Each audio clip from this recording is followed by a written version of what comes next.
जय माता की मित्रों, आज शुरुआत करते हैं शतभिषा नक्षत्र की। इसमें हम लोग चर्चा करेंगे शतभिषा नक्षत्र में अलग अलग ग्रहों की प्लेसमेंट के फल, उनके ऊपर बाकी ग्रहों की दृष्टियों के फल। शुरुआत में वैसे तो सब नक्षत्रों के प्रिलिमिनरी बेसिस पे कि सीखने के पर्पस से जब चालू किया था हमने चैनल, उसी समय हमने इसका स्टार्टिंग लेवल जो नक्षत्र का होता है कि कैसा स्वभाव हो सकता है, किस तरह के काम धंधे में इंटरेस्ट हो सकता है, किस तरह के कारकत्व होते हैं, वो सब नक्षत्रों के पाठ हमने 2 साल पहले ही आपको पोस्ट कर दिए थे।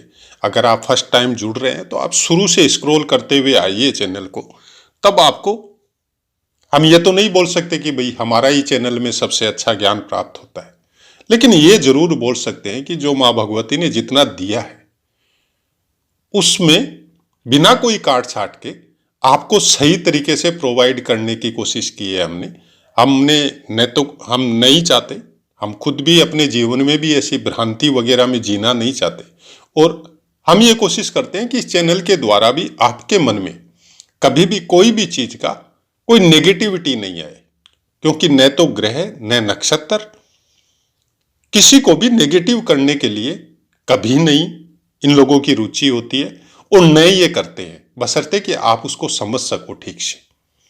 ये डिपेंड करता है हम लोगों के ऊपर। नेगेटिव प्रोफाइल जिस भी इंसान की होती है वो ग्रह नक्षत्र की वजह से नहीं होती, वो आपके अगल बगल में बैठने वाले इंसानों की वजह से होती है, आपकी अपनी सोच की वजह से होती है, आपके अपने कर्मों की वजह से होती है। कि हम लोग सबके बारे में अगर रात दिन गलत बयान करेंगे और सबके लिए गलत बोलेंगे, सबके लिए उसका अपोजिट सोचेंगे जैसा वो है, तो धीरे धीरे वो चीजें हम लोगों के हृदय में स्थित हो जाती है, मतलब चंद्रमा।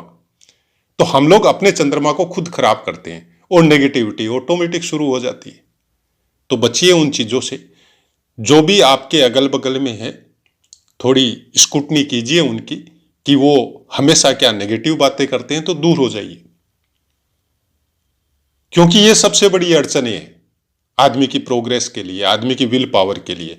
अगर परिवार में भी कोई ऐसा है, आप उसकी नेगेटिविटी को दूर कर सकते हैं, आपके अंदर इतनी पॉजिटिविटी है तो कीजिए, नहीं तो हम साफ बोलते हैं कि थोड़ा अलग रहना चालू कर दीजिए। क्योंकि जो भी इंसान सबसे ज्यादा इस तरह की बातें करेगा वो खुद तो नेगेटिव है ही है, वो दूसरे को भी नेगेटिव कर देगा। जैसे बोला जाता है ना कि कुछ ऐसी बीमारियां हैं, अभी रिसेंटली आया था हम लोगों के यहाँ कोरोना पूरे वर्ल्ड में, तो बता दिया था मास्क लगा के रहो, इसको मत छुओ, उसको मत छुओ, सैनिटाइज करो। क्या?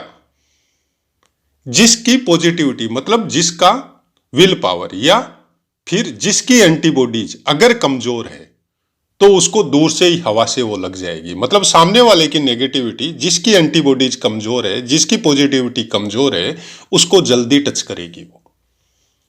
लेकिन जिसकी एंटीबॉडी बहुत स्ट्रोंग है, जिसकी पॉजिटिविटी बॉडी में बहुत स्ट्रोंग है, वो उन लोगों के बीच में घूम के भी आ जाएगा तो भी उसको कुछ नहीं होगा। तो सेम ज्योतिष का यही कहानी है, इसको इसी तरह से समझना पड़ेगा आपको। आप ये समझे कि चंद्रमा राहु के साथ है तो मैं इसका एंटीबॉडीज कमजोर, कभी नहीं होता है। वो स्थान विशेष का महत्व होता है, सबसे ज्यादा आपके संस्कार और आपके कर्म का महत्व होता है। शतभिषा नक्षत्र थोड़ी सी चर्चा करेंगे, ज्यादा नहीं करेंगे। अच्छे घर में अच्छे इंसानों के द्वारा पालन पोषण होता है, कोमल शरीर, आकर्षक आंखें होती है और सत्यनिष्ठ होता है ऐसा इंसान। सत्य के ऊपर, सही बात के ऊपर किसी भी शक्ति से कभी नहीं घबराता है, धार्मिक भी होता है और क्रोधित नहीं होता है जल्दी से। लेकिन अगर हो गया, अगर क्रोध इनको आ गया किसी के ऊपर, तो फिर इनका पीछे हटना या उस क्रोध को शांत करना बहुत मुश्किल हो जाता है। फिर इनको रोकना मतलब आम इंसान के बस की बात नहीं रहती। प्रदर्शन में इतने प्रिय नहीं होते, मतलब हर चीज को सामने वाले को दिखा के, जो दिखावा करके जो जीवन जिया जाता है कि घर में चाहे कुछ भी नहीं हो लेकिन बाहर में तो जब घूमने जाते हैं तो अच्छी ड्रेस है, पैर के नीचे बाइक है, सब कुछ है वो ऐसे दिखाने का कोशिश ये नहीं करते हैं, जैसे है वैसे ही रखने। कुछ संकोची प्रवृत्ति होती है, बातचीत के दौरान भी अपनी प्रतिभा का इतना बखान नहीं करते हैं। लेकिन कुछ जो तीक्ष्ण दृष्टि वाले, जो अच्छी दृष्टि वाले जो इंसान होते हैं, वो इनको पहचान लेते हैं और फिर उन्हीं के द्वारा वैसे ही आदमी इनके आसपास जुड़ते हैं और उन्हीं के द्वारा फिर ये धीरे धीरे फेमस भी हो जाते हैं। क्योंकि ऐसे इंसानों को पहचानने वाला भी उसी के समकक्ष बुद्धि वाला इंसान होना पड़ेगा और उसी की वजह से, अपनी अच्छे हृदय या सदहृदय की वजह से, या फिर मनोविज्ञान या स्पर्श चिकित्सा की वजह से, या ज्योतिष की वजह से, क्योंकि ऐसे इंसान ज्योतिष में भी प्रिय होते हैं। ज्योतिष सीखने की अच्छी प्रवृत्ति होती है। अगर यहाँ पे राहु देव का योग या राहु देव का प्लेसमेंट बहुत अच्छा है और बाकी ग्रहों का भी साथ मिल रहा है, तो बहुत अच्छे विद्वान ज्योतिष बन सकते हैं। तो ऐसा कुछ शतभिषा नक्षत्र के बारे में थोड़ी सी हमने चर्चा की है। बाकी इन्हीं नक्षत्रों की डीप अध्ययन हम लोग, ये सब नक्षत्रों के पाठ हमारे समापन हो जाए उसके बाद में करेंगे।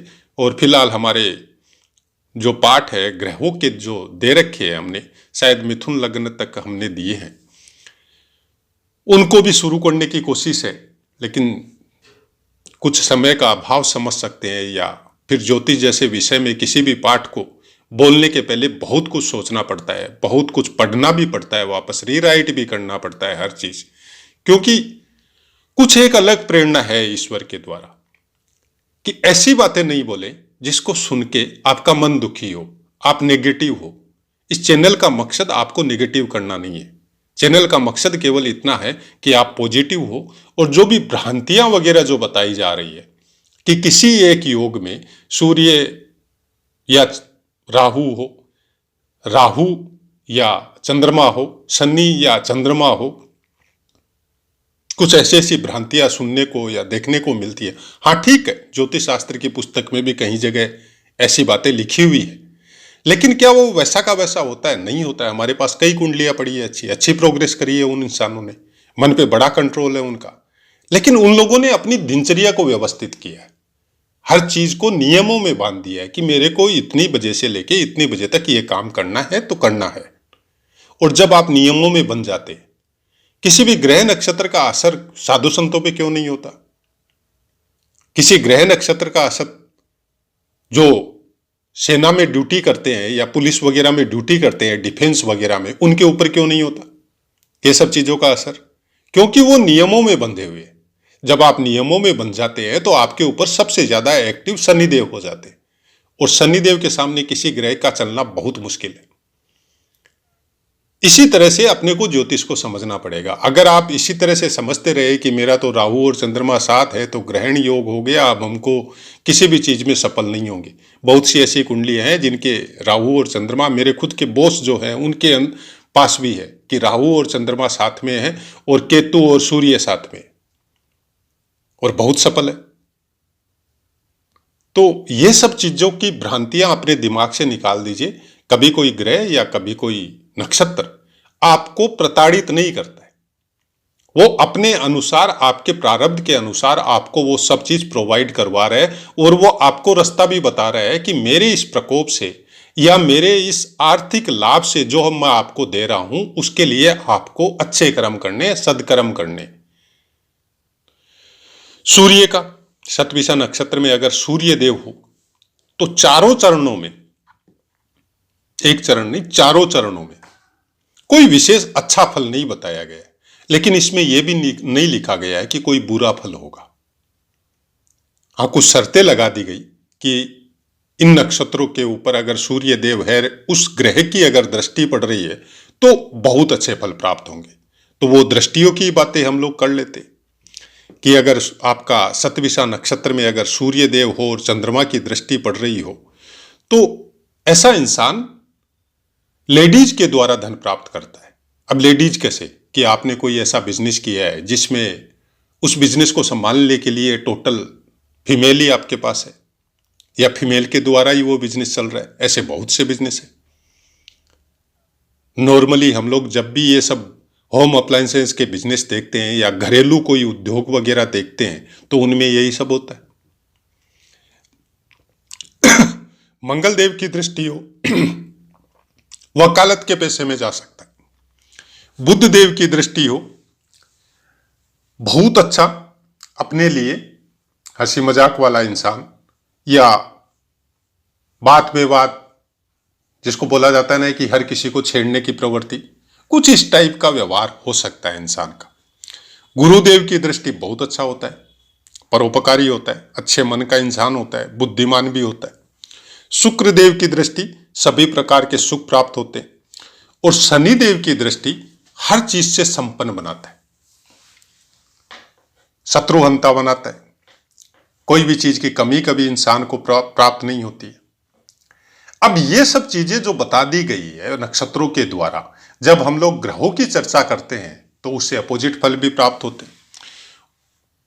उस विषय को आपको समझना पड़ेगा, क्योंकि यहां पे सतभिषा नक्षत्र आपका पूरा का पूरा चारों चरण जो है वो कुंभ राशि में आएगा। कुंभ राशि का स्वामित्व शनिदेव के पास है, और शनिदेव मूल त्रिकोण राशि है शनिदेव की।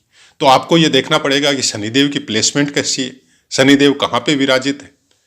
उसके अलावा सतभिषा नक्षत्र का खुद का स्वामित्व राहुदेव के पास है, तो राहुदेव कहां प्लेस है, कहीं साथ में तो नहीं है, क्योंकि पुस्तक में युति का फल नहीं बताया गया है। युति का फल बहुत अलग होता है कि अगर राहुदेव के साथ सूर्य देव है तो क्या खराब फल होगा, हमारे हिसाब से तो नहीं होगा, क्योंकि अगर मेष लगन की कुंडली हो तो सूर्य देव पंचम स्थान का स्वामित्व होगा, और राहुदेव खुद अगर सतभिषा नक्षत्र में बैठे हैं तो एक तो बलवान होंगे, दूसरे एकादश स्थान में होंगे। तो एकादशेश और पंचमेश अगर साथ में बैठते हैं तो आप खुद देख लीजिए कैसा फल होगा, हमको बताने की भी जरूरत नहीं है। ये अलग बात है कि आपका प्लेसमेंट कुछ अलग हो, आपका लगन कुछ अलग हो, आपकी चंद्र राशि कुछ अलग हो, तब उस फलों में चेंजेज आ जाएगी। अब चेंज किस तरह से आएगी, सबसे बड़ा योगदान अपने कर्मों का रहता है। चेंज आने में बहुत से पाठों में बताया हमने आपको कि एक ही ग्रह, एक ही योग, एक ही नक्षत्र, एक ही युति बहुत से इंसानों को मिल सकती है। सेम लगन, जैसे हमारा लगन मेष वृष मिथुन कुछ भी हो सकता है, तो हम जिस समय पैदा हुए, क्या उस समय हमारे गांव में या उस हॉस्पिटल में या उस जगह में और बच्चे पैदा नहीं हुए थे? हमारा खुद का ही दोस्त है, सेम डे सेम टाइम पे पैदा होया हुआ है, उसका जीवन और हमारा जीवन एकदम डिफरेंट है। अब जब बैठते हैं पास में तो वो रियलाइज करता है इस बात को कि तुम्हारे घर के हिसाब किताब अलग थे, हमारे घर के अलग थे, क्योंकि वो अग्रवाला थे, हम ब्राह्मण परिवार से था। घर में मंदिर था तो मंदिर की पाठ पूजा करनी है, ईश्वर का नाम लेना है, रामायण का पाठ करना है। उनके घर में केवल बिजनेस की बातें, पैसे की बातें। जब तकलीफ आई तो उसको संभलना मुश्किल है। अब जब उन चीजों को चेंज किया है, हाँ ठीक है सुधार हुआ है, उसको सुधार हुआ है, ऐसी बात नहीं है सुधार नहीं, सुधार हुआ है, लेकिन इतने सालों तक सेम कर्म करने के बाद में आप सोचे कि 10 दिन 20 दिन 50 दिन एक साल 2 साल में पूरी तरह सुधर जाए तो बहुत मुश्किल है। सब कुछ है, पैसा भी है पास में, घर भी है पास में, सब चीजें प्राप्त हुई, मानसिक शांति खत्म हो गई। अब हर चीज हर सुख तो कहां से मिलेगा? आप जिस चीज के पीछे दौड़ेंगे उसको प्राप्त कर लेंगे, लेकिन बाकी चीजें छूट जाएगी। तो ग्रह नक्षत्र का ज्योतिष का मतलब केवल इतना ही है कि धन के विषय में ज्यादा चिंतन किया, धन के पीछे ज्यादा दौड़े तो परिवार का सुख, मानसिक शांति एक समय बाद में आपके ऊपर दृष्टिगोचर होगी। कब? जब शरीर थोड़ा थकान में आ जाएगा, थोड़ा ढल जाएगा, थोड़ा रोगों की भरमार हो जाएगी, उस समय परिवार का जब साथ सहिएगा तो फिर मिलना बहुत मुश्किल हो जाता है। और सतभिषा नक्षत्र यही इंडिकेट करता है, क्योंकि आदमी सब दूसरों के लिए करता है, अपने लिए कुछ करता ही नहीं है। और एक सीमा पे आके एक सर्टेन एज का पीरियड निकलने के बाद में जब उसको सबकी जरूरत पड़ती है, क्योंकि पूरा जीवन अपना बिता दिया 20-50 साल 30 साल उन सब के लिए, जब उसकी जरूरत उनको पड़ती है तब साथ मिलना मुश्किल हो जाता है। तो ऐसा ही कुछ ग्रह नक्षत्र से संबंधित जितने भी नियम जो समाज में जीने के लिए, परिवार में रहने के लिए हम लोगों के ऋषि मुनियों ने या पूर्वजों ने जो बनाए थे, वो पूरी तरह ज्योतिष से कनेक्टेड थी। सुबह कितना बजे उठना है, उठने के बाद में क्या करना है, परिवार के किस सदस्य। आज भी ऐसे ऐसे घर आपको मिलेंगे कि भाई भाई जब बात कर रहे हैं तो उनके बच्चे बीच में नहीं बोलते, उनको अलाउ नहीं है बीच में, चाहे कितना ही बड़ा झगड़ा हो, चाहे प्यार की बातें हो, चाहे आपस में समझदारी की बातें हो, नहीं बोलते। उनके लिए वो सब सम्माननीय सदस्य हैं परिवार के। लेकिन अभी तो आप अलग ही मैटर है। तो ऐसा है मित्रों, पाठ समझ में आया होगा। अपनी वाणी को विराम देते हैं, आपसे आज्ञा लेते हैं। जय माता।